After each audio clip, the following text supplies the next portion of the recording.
بسم اللہ الرحمن الرحیم۔ اللہم صلی علی سیدنا و مولانا محمد وعلی آلہ وصحبہ وبارک وسلم۔ السلام علیکم ورحمۃ اللہ وبرکاتہ۔ انتہائی محترم و مکرم ناظرین و سامعین، حکمت قرآن پروگرام میں ہوں آپ کا میزبان قاری محمد یونس قادری۔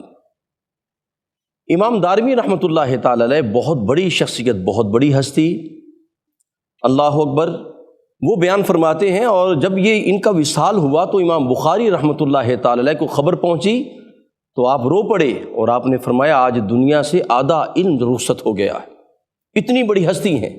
امام دارمی رحمۃ اللہ تعالی علیہ عظمت قرآن کا ذکر کرتے ہوئے فرماتے ہیں کہ رب کائنات نے زمین و آسمان کو پیدا کرنے سے 1000 سال پہلے سورہ طٰہٰ اور سورہ یاسین کی تلاوت فرمائی تو فرشتوں نے 3 مرتبہ مبارکباد پیش کی۔ فرشتے کہنے لگے کہ مبارک ہو اس امت کو جس کو رب کائنات نے، جس پر یہ قرآن نازل ہوگا۔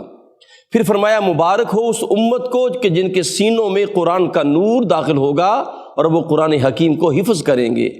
اور پھر فرمایا تیسری مرتبہ فرمایا مبارک ہو ان زبانوں کو، پہلے سینوں کو کہا، پھر کہا ان زبانوں کو مبارک ہو کہ جن کے لبوں پر، جن کی زبانوں پر یہ قرآن کے نغمے جاری ہوں گے۔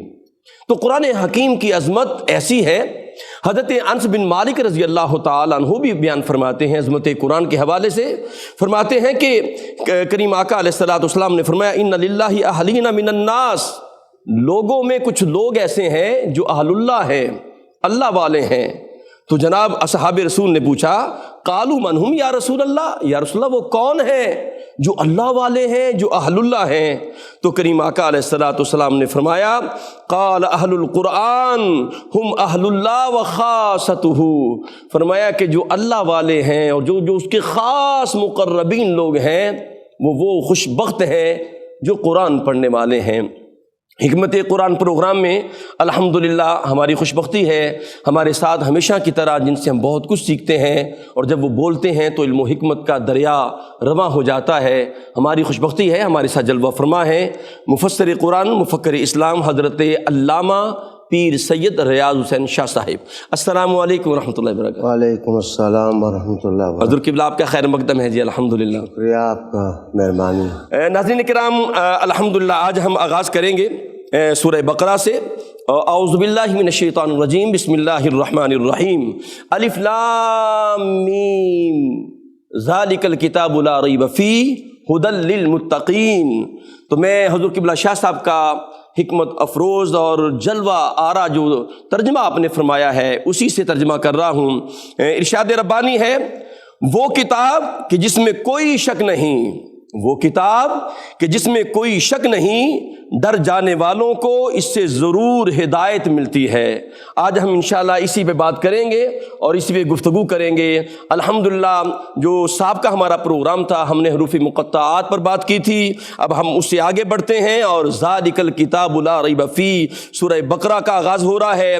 سورہ بقرہ میں حروف مقطعات کے بعد کتاب حق کی فضیلت بیان کی گئی ہے۔ حضور قبلہ شاہ جی آپ کیا سمجھتے ہیں کہ ماحول کو روشنیوں سے منور کرنے کے لیے قرآن پاک سے ربط کیوں کا ضروری ہے؟ محترم قاری صاحب، بسم اللہ جی۔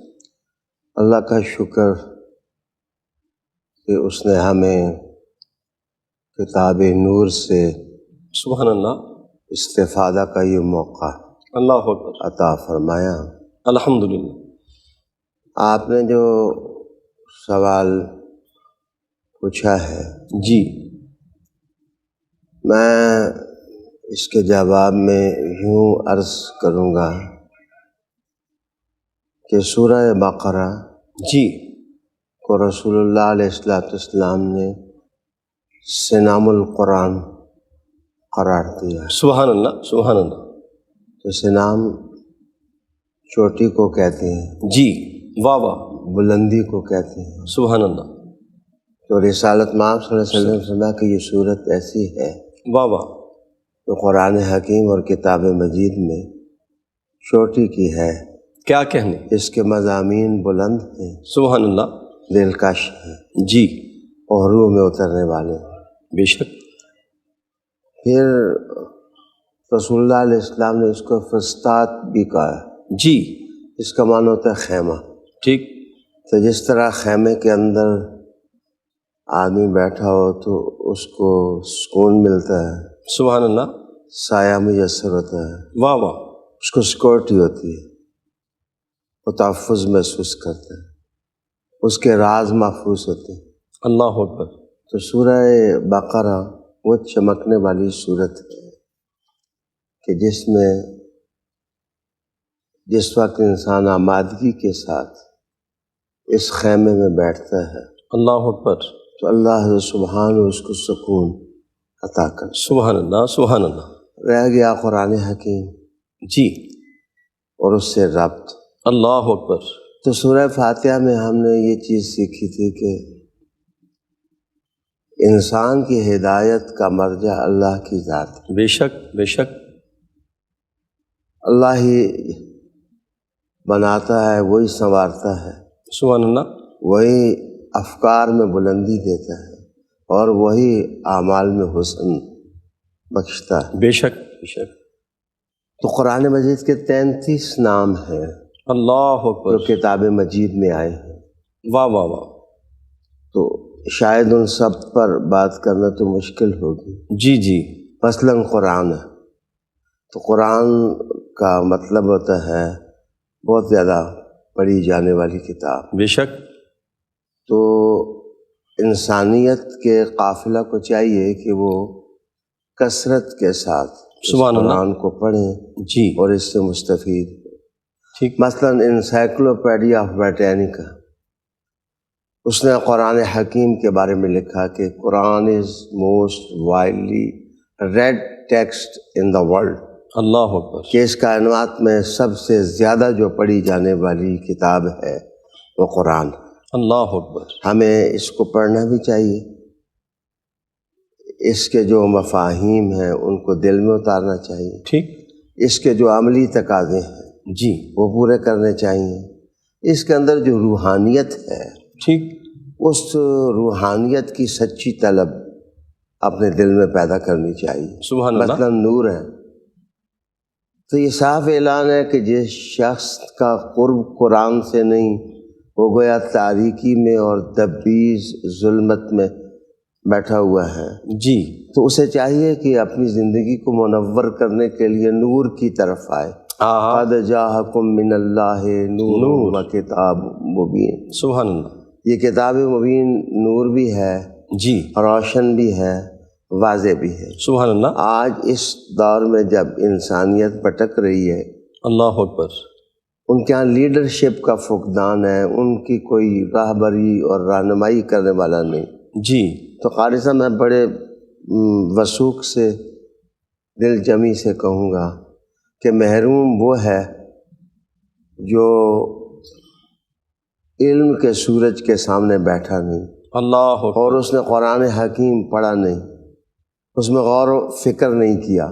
جی، اگر یہ ربط انسانیت کا قائم ہو جائے تو خزانہ مل جائے گا انسانیت کو۔ اللہ اکبر، اگر آپ اسی طرح 33 جو قرآن حکیم کے اسماء ہیں جی، ان کو مشعل راہ بنا لیں، ٹھیک، ہر ایک میں معنویت ہے، ہر ایک میں ایک اعجاز ہے، اللہ اکبر، ہر ایک میں ندرت ہے، واہ واہ، ہر ایک میں ایک نوازش ہے، ہر ایک میں ایک عطا ہے، جی جی، تو میں خلوص سے عرض کرنے لگا ہوں کہ طالب علم بن کے قرآن مجید کے سامنے بیٹھنا چاہیے۔ واہ واہ واہ واہ، اس سبحان اللہ۔ طلب میں اللہ تعالیٰ بہت کچھ عطا فرما دے۔ شاہ جی قبلہ، یہ جو کثرت اسماء ہے، کثرت اسماء، اس کی کیا حکمت ہوتی ہے؟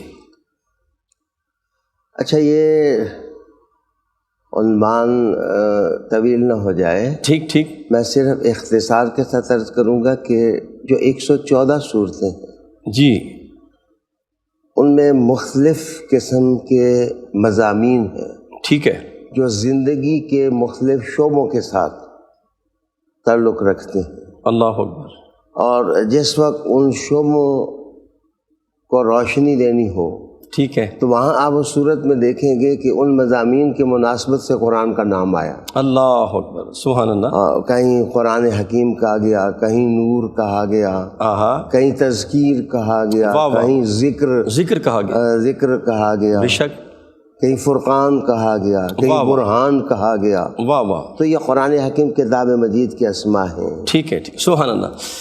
شاہ جی قبلہ یہ آغاز ہو رہا ہے ذالک الکتاب لا ریب فیہ، کہ اس پاک کلام میں کوئی شک نہیں ہے. وہ شاعر نے بھی کہا تھا نا کہ وہ ہے قرآن کے جس میں ریب نہیں، اور وہ محمد ہیں کہ جن میں عیب نہیں، صلی اللہ علیہ وسلم. یہ جو اس کتاب مبین کا آغاز ہوا اور اس میں اشارہ جو ہے ھذا نہیں کہا گیا اور ذالکہ کہا گیا، تو اس میں کیا حکمتیں پوشیدہ ہیں؟ محترم، ذالکہ، ٹھیک، اس میں اشارہ بعید ہے. بعید ہے، بے شک. اس پر ہمارے مفسرین نے کھل کر بات کی ہے، ٹھیک ہے. اس کی حکمتیں لکھی ہیں. تو میں عرض کروں گا کہ مفسرین کا ایک طبقہ ہے ٹھیک ہے. جو کہتا ہے کہ اس سے اشارہ لوح محفوظ میں جو اللہ اکبر، کتاب ہے واہ واہ واہ، اس کی طرف سبحان بن اللہ، رہا ہے. واہ واہ، تو انسانی اپروچ سے وہ چونکہ باہر ہے، واہ واہ، تو اس لیے ذالکہ سے کیا کہنے، اس کو تعبیر کیا. سبحان اللہ، سبحان اللہ. دوسری بات یہ کہی گئی ہے کہ یہ ذالکہ سے اشارہ سورہ فاتحہ کے مضامین کی طرف ہے. اشارہ ہے. واہ واہ واہ، سبحان اللہ. مثلا کوئی بات کر رہی ہوں تو ہم 4-5 دن پہلے قرآن مجید سے ایک شعاع نور کی ہم نے اپنے دل میں جذب کی اپنے ناظرین کو. سبحان اللہ. تو جس وقت ہم بات کریں گے تو کہیں گے وہ بات جو آپ نے پہلے سنی، جی تو وہاں اس کے لیے یہ نہیں کہیں گے، وہ کہیں گے. جی جی جی. تو سورہ فاتحہ کے مضامین کی طرف اشارہ تھا کہ وہ طلب اور وہ تڑپ جو سورہ فاتحہ میں تمہارے دل میں پیدا ہوئی تھی، اس کا جواب یہ ہے. ہاں، سبحان اللہ. تو یہاں اس کو ذالکہ سے ایک تیسری حکمت بھی ٹھیک، مفسرین کرام نے لکھی کہ جس وقت تعبیر میں معنویت عظمت کے لیے ہو، ٹھیک، اس میں شان بیان کرنی ہو، بلندی بیان کرنی ہو، واہ واہ واہ، تو شان بیان کرنے کے لیے اور بلندی بیان کرنے کے لیے واہ واہ، اس وقت اس میں اشارہ بعید جو ہے آہا، وہ استعمال کر دیا جاتا ہے. سبحان اللہ، قرآن سے اور کون سے مضامین سبحان ہوں گے اللہ، واہ واہ، جو بلند تر ہو سکیں گے؟ بے شک بے شک بے شک. یہ پہلوں اور پچھلوں جی، کی تعلیمات کا نچوڑ ہے. اللہ اکبر. اور چوتھا قول ایک یہ بھی بسم اللہ. ہمارے مفسرین نے لکھا کہ قرآن حکیم کو یہاں کتاب سے تعبیر کیا گیا. ٹھیک ہے. تو یہاں اس کی معنویت پر تھوڑا میں وقت لوں گا اگر آپ نے پسند کیا. جی، اگر آپ کی اجازت ہو تو وقفے کے بعد ہم اس پہ ذرا کھل کے بات کر لیں گے. ناظرین کرام، یہاں وقت ہوا ہے ایک بریک کا، ملاقات کرتے ہیں ایک وقفے کے بعد. جی ناظرین کرام، آپ کا خیر مقدم ہے. حکمت قرآن پروگرام میں آپ شامل ہیں اور شاہ جی قبلہ کی نور بری باتیں ہم سن رہے ہیں. شاہ جی قبلہ، آپ وقفے سے پہلے بیان کرنے لگے تھے ذالک الکتاب. یہ جو کتاب ہے، میں چاہتا ہوں اس کی لغوی اصطلاحی معنی، اس کے اندر کیا راز پوشیدہ ہے، ذرا اس پہ ذرا روشنی عطا فرمائیے. محترم، یہاں میں تھوڑا سا وقت آپ سے لوں گا. بسم اللہ، بسم اللہ. کہ یہاں الکتاب قرآن حکیم کو کہنے کی حکمت ٹھیک ہے، کیا ہو سکتی ہے؟ جی، اصل میں قرآن حکیم سے پہلے جتنے انبیاء علیہ السلام آئے، ٹھیک، ان میں سے مسند امام احمد ابن حنبل کی روایت کے مطابق جی، رسول کریم علیہ السلام نے فرمایا کہ 1,24,000 انبیاء جی، ٹھیک ہیں جو مشتق بنتے ہیں، اللہ اکبر، ان میں سے 316 یا 315 ٹھیک، رسول ہیں جو صاحب کتاب ہیں۔ سبحان اللہ، تو میں عرض کروں کہ بڑا مشکل سا کام ہے کہ قرآن و سنت سے 315 یا 16 رسولوں کا نام لینا، اللہ اکبر، سب کا۔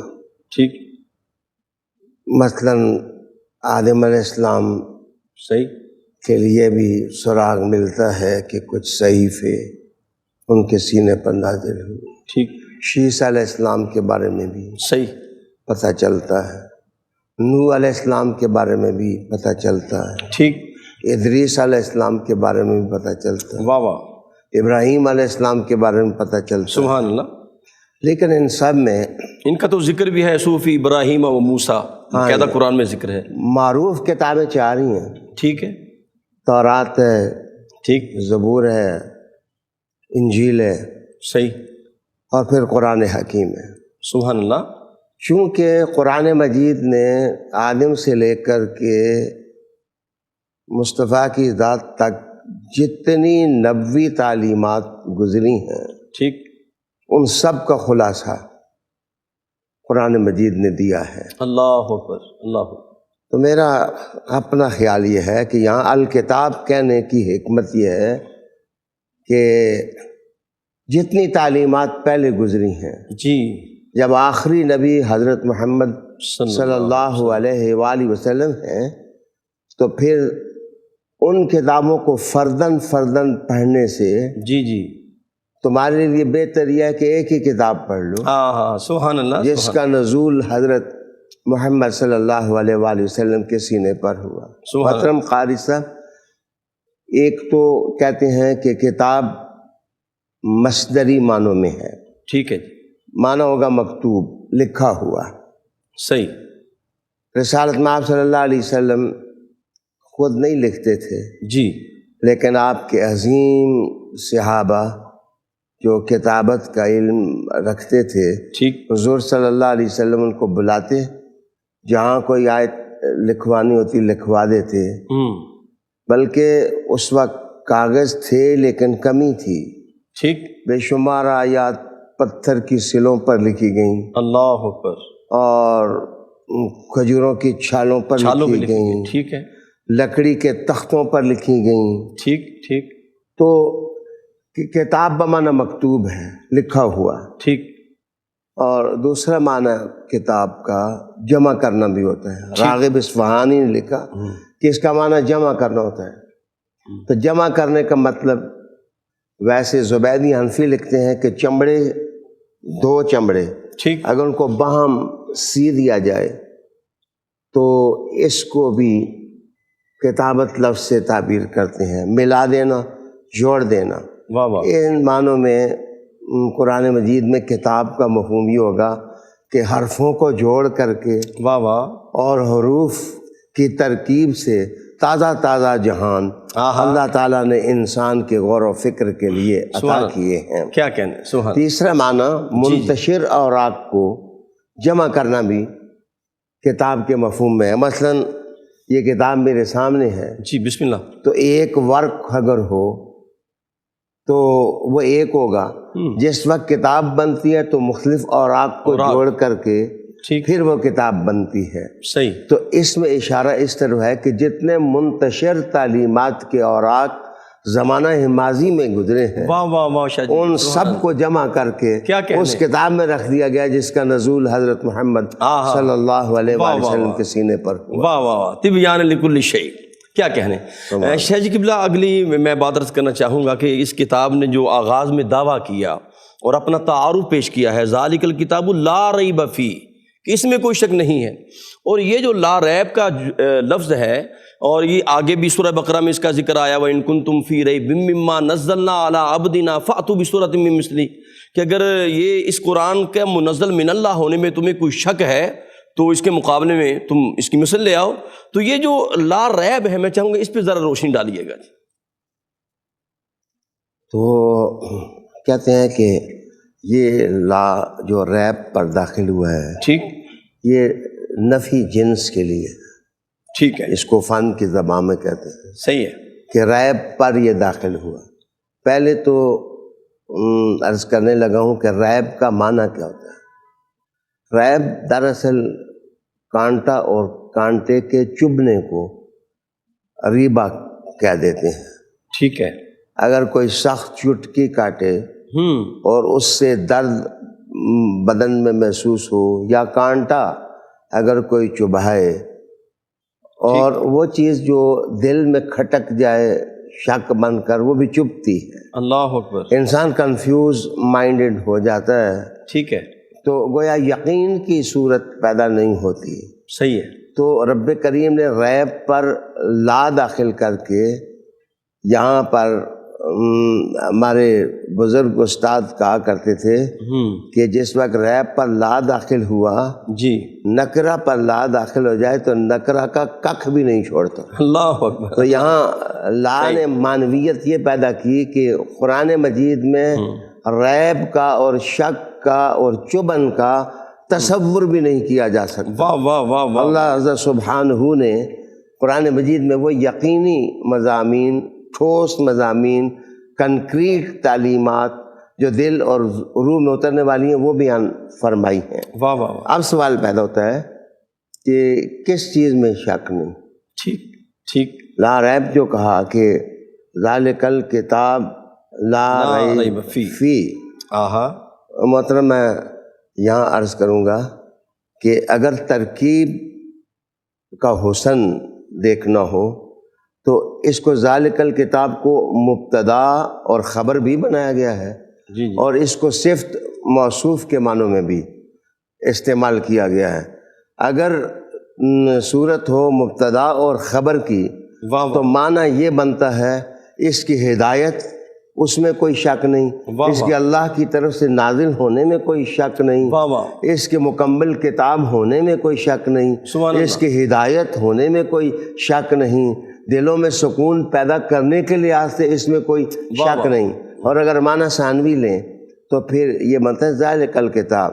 اگر کتاب دیکھنی ہو تو کتاب یہی ہے آہا، جو حضرت محمد صلی اللہ علیہ وسلم لے کے آئے ہیں، اور اس کے مقابلے میں کوئی اور کتاب نہیں ہے واہ واہ، جس کو اس کے سامنے رکھا جائے۔ سورج کے سامنے جیسے چراغ نہیں جلایا جا سکتا، واہ واہ، قرآن ایسی کتاب ہے، اس کے سامنے کتابیں واہ، ناقص دکھائی دیتی ہیں، کیا کہنے؟ کامل ضابطہ حیات صرف وہی دکھائی دیتا ہے جس کا نزول حضرت محمد صلی اللہ علیہ وسلم کے سینے پر ہوا۔ کیا کہنے، سبحان اللہ سبحان اللہ۔ شاہ جی قبلہ، لا ریب کے بعد ہدی للمتقین کے الفاظ آتے ہیں، ہدی للمتقین، اور آپ نے پچھلے پروگراموں میں ہدایت کا جو نور ہمیں عطا فرمایا تھا قرآن و حدیث کی روشنی میں، تو ہدی للمتقین کا ذکر پہلے بھی ہوا تھا جب ہم نے یہ دعا اللہ کی بارگاہ میں مانگی تھی، اہدنا الصراط المستقیم، تو یہ دوبارہ پھر رب کائنات نے سورہ بقرہ کے آغاز میں ہدی للمتقین کہہ دیا۔ اور اب ہم یہ بھی دیکھتے ہیں کہ اسی صورت کے اندر شہر رمضان الذی انزل فیہ القرآن ہدی للناس بھی کہا گیا، یہاں ہدی للمتقین بھی ہے۔ تو میں چاہوں گا یہ جو دوبارہ کہا گیا ہدایت کے حوالے سے، اس میں کیا حکمتیں ہیں؟ میرے خیال میں آپ کے سوال کے اندر 4-5 سوال ٹھیک ہے جی، مضمر ہو گئے ہیں، جی شاہ جی قبلہ، شامل ہو گئے ہیں۔ ٹھیک، مثلا ایک سوال تو یہ ہے کہ یہ ہدایت انسانوں کے لیے بھی ہے اور یہ ہدایت متقین کے لیے، تقوی داروں کے لیے بھی ہے۔ ٹھیک ہے، بالکل، ایک یہ ہوا کہ ہدایت کی معنویت میں کیا تازگی ہے واہ جس کی وجہ سے یہاں دوبارہ لایا گیا۔ ٹھیک، تو میں کہوں گا کہ جو استاد ہوتا ہے، کامل استاد جو ہوتا ہے، ٹھیک ٹھیک، معلم تجربہ کار، وہ جناب بار بار مضمون کو مختلف اسالیب سے دہراتا ہے واہ واہ، کہ بعد دل اور دماغ میں اتر جائے۔ واہ واہ واہ، ہمارے ہاں 2 سلسلے بڑے معروف ہوئے تعلیم اور تدریس کے، ایک رئیس المنات کا مولانا عطا محمد صاحب بندیالوی تھے، شیخ الجامعہ مولانا محب النبی صاحب رحمۃ اللہ علیہ تھے۔ اللہ اکبر، تو یہ جو بندیالوی طریقہ ہے، اس میں یہ ہے کہ بار بار بچے کو یاد کراتے ہیں، کریمہ ببخشا کہ بر عالمہ، جی، وہ پھر یاد کر کے سناتے، کہتے ہیں پھر پڑھ کریمہ ببخشا کہ بر عالمہ۔ سبحان اللہ، تو دراصل تکرار سے بات دل میں اتر جاتی ہے، واہ واہ واہ، تکرار سے بات ذہن میں اتر جاتی ہے، ہدایت کا ذکر سورہ فاتحہ میں بھی ہوا، یہاں دوبارہ ذکر کرنے کا معنی یہ ہے کہ جو دینے والا ہے قرآن، وہ اتنا اپنے بندوں پر رحیم ہے، مہربان ہے، وہ ان کو نوازنا چاہتا ہے، وہ ان کے سامنے جو گمے ہوئے نقوش ہیں ان کو ظاہر کرنا چاہتا ہے۔ واہ واہ واہ۔ تو یہاں میں بتاؤں کہ اصل میں نشان راہ جو ہوتا ہے جی، اس کو بھی ہدایت سے تعبیر کرتے ہیں۔ قرآن مجید نے ایک جگہ کہا کہ او اجد علی النار ہدا، ٹھیک، موسیٰ علیہ السلام جس وقت شعیب علیہ السلام کے پاس سے گئے جی جی، تو وہاں درخت میں ان کو روشنی نظر آئی، تو انہوں نے کہا میں جاتا ہوں، شاید کوئی رہنمائی مل جائے یا آگ مل جائے، ٹھیک، میں آگ لے کے آ جاؤں۔ واہ واہ تو معنی یہ ہے کہ نشان راہ قلبی بصیرت واہ واہ واہ، اور جو نور عرفاں ہے، ٹھیک، اس کو ہدایت سے تعبیر کیا۔ قرآن مجید نے سمیٹ کر قرآن مجید کے قاری کی توجہ فوکس کر دی اس ہدایت پر، اور وہ کہنے لگا دیکھوں تو صحیح، جیسے موسیٰ علیہ السلام تڑپ کر درخت کو دیکھنے لگے، واہ واہ، یہاں جو حضور کا نوکر ہے وہ دائیں بائیں سے توجہ اٹھا کے قرآن کو دیکھنے لگ گیا کیا کہنے، کہ میرا سارا سرمایہ راہبری کا اور رہنمائی کا وہ تو قرآن حکیم میں ہے، کتاب مجید میں ہے۔ ٹھیک ٹھیک، اب آپ کا آخری اس سلسلے میں جو متضمن سوال تھا بسم اللہ، وہ تھا کہ انسانوں کے لیے بھی ہدایت ہے اور متقین کے لیے بھی ہدایت ہے۔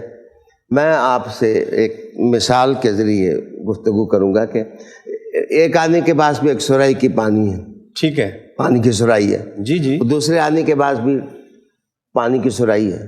ٹھیک، تو ایک آدمی جو ہے وہ سوچ کا نکمہ ہے اور وہ اس سرائی کو اٹھا کر کے پتھر پر پھینک کر اس کو ضائع کر دیتا ہے، پانی تو اس کے پاس بھی تھا، اور دوسرا جو ہے وہ سراہی کا ڈھکن اٹھا کے اس میں سے ٹھنڈا پانی لے کے گھٹ گھٹ اپنے جگر کی پیاس کو بجھا دیتا ہے۔ ٹھیک ہے، تو جناب پانی اس کے بھی پاس ہے، تو دونوں کے پاس پانی تھا، لیکن جو مستفید ہوا جس نے پانی پی لیا، رب کریم نے کہا کہ ہدایت تو سارے انسانوں کے لیے واہ واہ واہ، لیکن اس سے استفادہ صرف تقوی والے ہی، کیا بات، تقوی والے ہی کر سکتے ہیں۔ کیا کہنے شاہ جی۔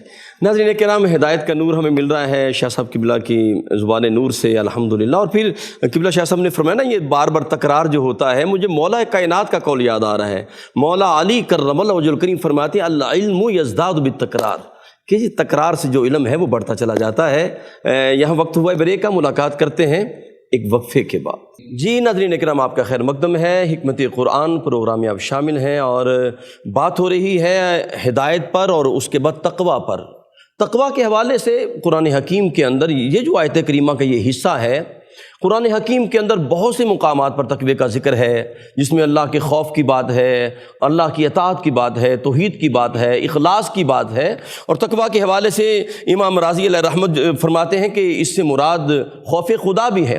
اور اس حوالے سے اگر ہم قرآن پاک کی آیات کو دیکھیں تو بہت سی آیات ہمارے سامنے ہیں۔ کہیں رب کائنات نے فرمایا یا ایھا الناس اتقوا ربکم، کہیں قرآن نے فرمایا اذ قال لهم اخوهم نوح الا تتقون، کہیں قرآن پاک نے فرمایا اذ قال لهم اخوهم ہود الا تتقون، کہیں قرآن حکیم نے فرمایا اذ قال لهم اخوهم صالح الا تتقون، کہیں قرآن حکیم نے اس تقوی کا ذکر کرتے ہوئے فرمایا اذ قال لهم شعیب الا تتقون، کہیں فرمایا سورہ آل عمران میں اتقوا اللہ حق تقاتی، اور کہیں فرمایا رب کائنات نے ان اللہ مع الذین اتقوا۔ اور ناظرین ایک بڑی خوبصورت بات میں آپ سے عرض کروں کہ مفسرین نے یہاں ایک جملہ لکھا، غالباً ابن عباس رضی اللہ عنہ کا قول مبارک ہے، فرماتے ہیں اگر تقوی کی کوئی آیت بھی نہ ہوتی تو ھدی للمتقین کی آیت ہی کافی تھی۔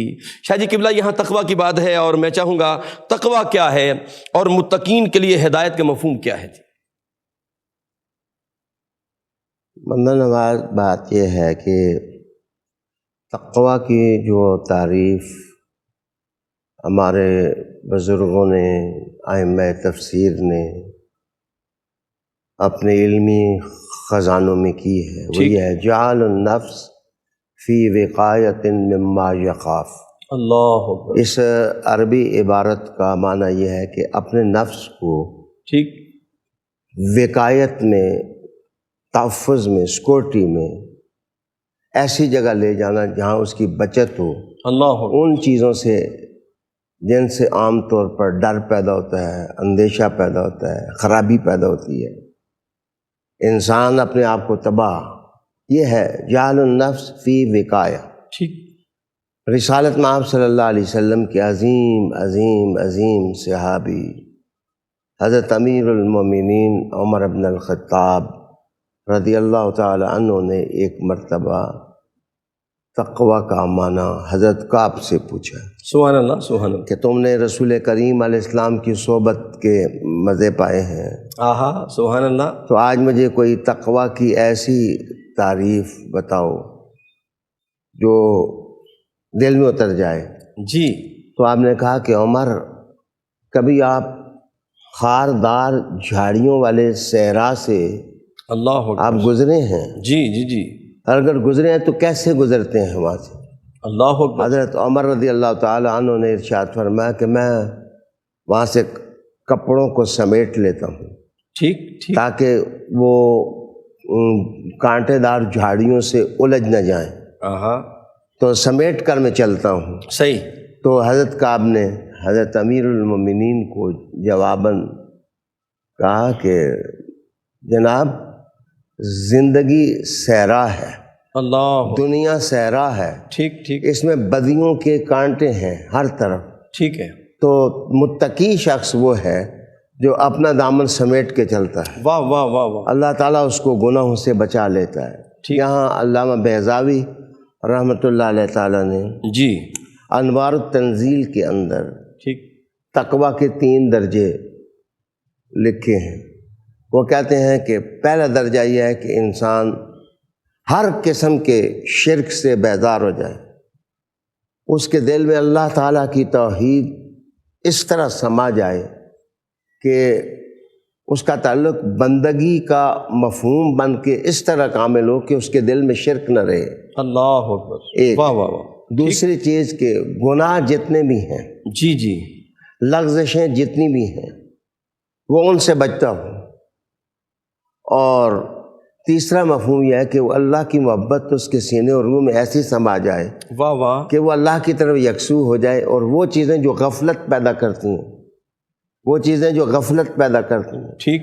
بندے کو خدا سے، رسول سے صلی اللہ علیہ وسلم اسے دور کرتی ہیں، جی ان سے وہ بچ کر کے جس وقت اللہ کی طرف یکسو ہو جائے تو یہ تینوں درجے اس کو ایک کامل تقویٰ سے۔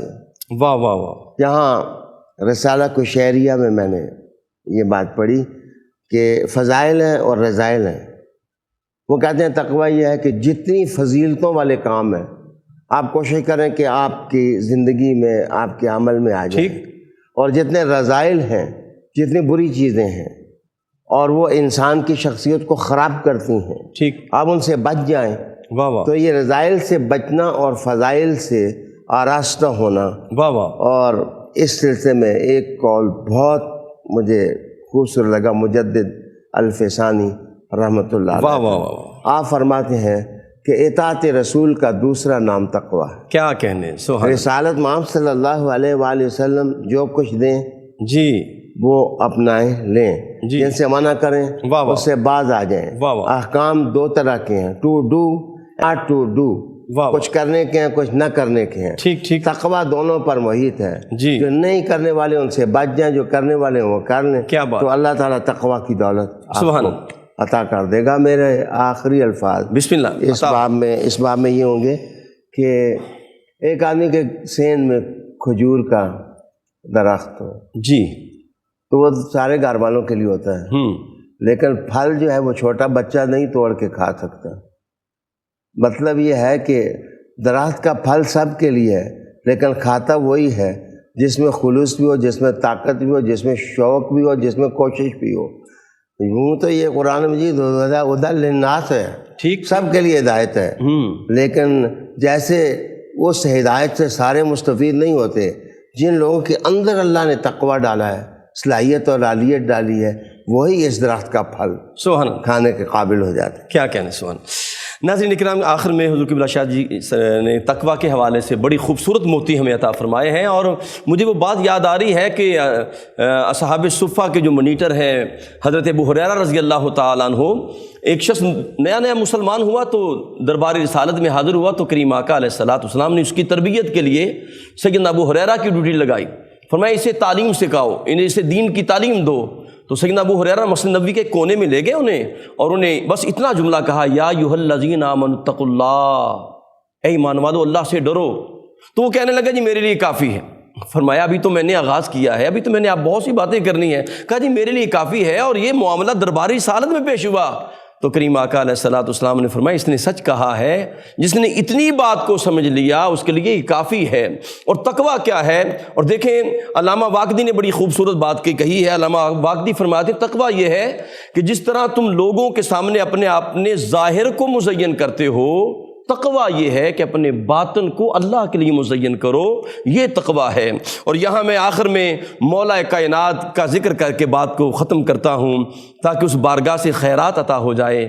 مولا علی مشکل کشا کرم اللہ وجہ الکریم نے تقویٰ کی جو علامت بیان فرمائی، آپ فرماتے ہیں، مولا کائنات فرماتے ہیں کہ معصیت پر اصرار نہ کرنا، معصیت یعنی نافرمانی، گناہ پر، معصیت پر اصرار نہ کرنا اور عبادت پر مغرور نہ ہونا، یہی تقویٰ ہے۔ اور اگر یہ چیز تمہیں مل گئی، سمجھو رب کائنات نے تمہیں تقویٰ عطا فرما دیا۔ ان اکرمکم عند اللہ اتقاکم، رب کائنات ہمیں تقویٰ کا نور عطا فرمائے۔ میں آخر میں پھر حضرت علامہ حضور قبلہ مفسر قرآن مفکر اسلام علامہ پیر سید ریاض شاہ صاحب کا شکریہ ادا کرتا ہوں۔ اگلے پروگرام تک کے لیے آپ سے اجازت چاہتا ہوں۔ آپ کا میزبان قاری محمد یونس قادری اجازت کا طلبگار ہے۔ السلام علیکم ورحمۃ اللہ وبرکاتہ۔